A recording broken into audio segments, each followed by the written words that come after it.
أعوذ بالله من الشيطان الرجيم. في القلب مشاعر أخفيها قد أشرقت الشمس عليها عن خطط لم أعبأ فيها ستكون بأيامي فرقا. Abu Daud nomor hadis 857, banyak orang salat dipermainkan oleh setan. Ya kata Nabi, jika anda sudah mulai bertakbir, fa idza kabbara, hadisnya idza udzina fa tara syaitanu alaihi dharatun, sejak azan mulai dikumandangkan, maka setan akan berlari meninggalkan anak Adam sambil terbirit-birit. Makanya tak usah heran, jangan heran kalau ada anda sedang berjalan dengan satu orang, bahkan orang itu pun bukan muslim, azan berkumandang, Allahu akbar, Allahu akbar, dia akan berkata kepada anda yang muslim, sudah azan, sudah azan, apa tidak sholat dulu kamu? Karena setan sedang pergi. Fa'idha thuwiba fa'ada, tapi kalau adanya selesai, balik lagi setannya.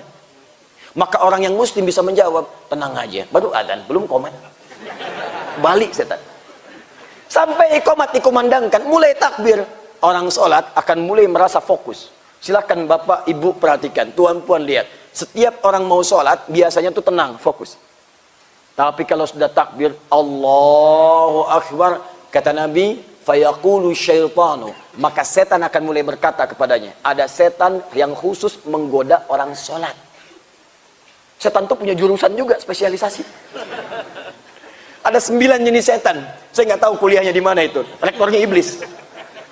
Ya, itu 9 jurusan. Bu, setan masjid ada, Bu. Tugasnya menggoda DKM masjid. Betul, bukan jamaah. Sebab kalau DKM-nya itu sudah rusak, jamaah pun nggak pengen ke masjid. Kalau jamaah satu nggak ke masjid, yang lain datang, hilang satu, tumbuh 1000. DKM rusak, malas orang datang. Kenapa saya mesti ke masjid? DKM-nya aja rusak. Di rumah ada setan. Hati-hati, setan masjid, setan goda orang sholat, namanya khinzib. Setan goda orang wudhu, sejak keluar dari tempat wudhu digoda setan, namanya walhan. Karena itu ada orang keluar dari tempat wudhu, langsung ragu, saya ini sudah wudhu atau belum? Padahal baru keluar dari tempat wudhu. Batal tidak? Batal tidak? Batal tidak? Tidak, padahal batal. Batal, padahal tidak. Walhan. Ada setan khusus menggoda rumah, namanya dasim. Setan rumah. Masuk rumah, kata Nabi ucapkan salam. Assalamualaikum. Fayaqulu syaitan. Maka setan berkata kepada temannya, kita tidak punya tempat menetap di sini. Bahasanya kita tidak punya tempat. Artinya, boleh jadi bapak, ibu datang dari tempat lain, setannya ikut ke rumah.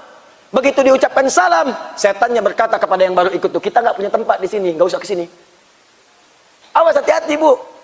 Ibu ke mall, ke supermarket, itu setan pasar bisa pulang. Setan pasar ada Pak. Itu yang sering bikin ibu kadang-kadang terngiang-ngiang sampai di rumah akan tas yang belum sempat terbeli itu. Datang supermarket, lihat tas bagus, sampai rumah kepikiran. Baru mau tidur dialog dengan suami. Pak, tahu nggak Bang, tadi itu tasnya bagus sekali itu. Cuman sayang tak sempat beli. Itu setan pasar ikut ke rumah, dibisik-bisik supaya nggak fokus dalam ibadah. Kata suami, mah, tas itu nggak penting, yang penting isinya itu bisa mengantarkan kita ke surga. Masya Allah. Iya Pak ya, astagfirullah, astagfirullah. Yang penting kita ke surga Pak ya. Tapi tas yang tadi bagus kok Pak. Bisa bawa ke surga juga. Nah itu masuk. Cara mengusirnya masuk rumah, ucapkan assalamualaikum, fayaqul li sahibi, dia berkata kepada setan temannya, kita tidak punya tempat menetap. Tapi kalau anda tak ucapkan, hati-hati, dia bersemayam di situ. Karena itu setiap orang masuk ke ruangan, baru pulang dari masjid, masuk kamar kosong, itu kalaupun kita masuk, perasaan kita tiba-tiba bisa gundah. Maka ucapkan assalamualaikum, keluar dia dan pergi meninggalkan tempat itu. Jangan fikirkan dijawab atau tidak, ya. Tak ada jawaban, normal. Dijawab waalaikumsalam misalnya, pikir lagi. Assalamualaikum, dasim namanya. Ajarkan pada anak-anak, pada orang dewasa, pada remaja. Masuk, ucapkan salam. Saya punya anak, sekarang usia 6-7 tahun. Mau masuk 7.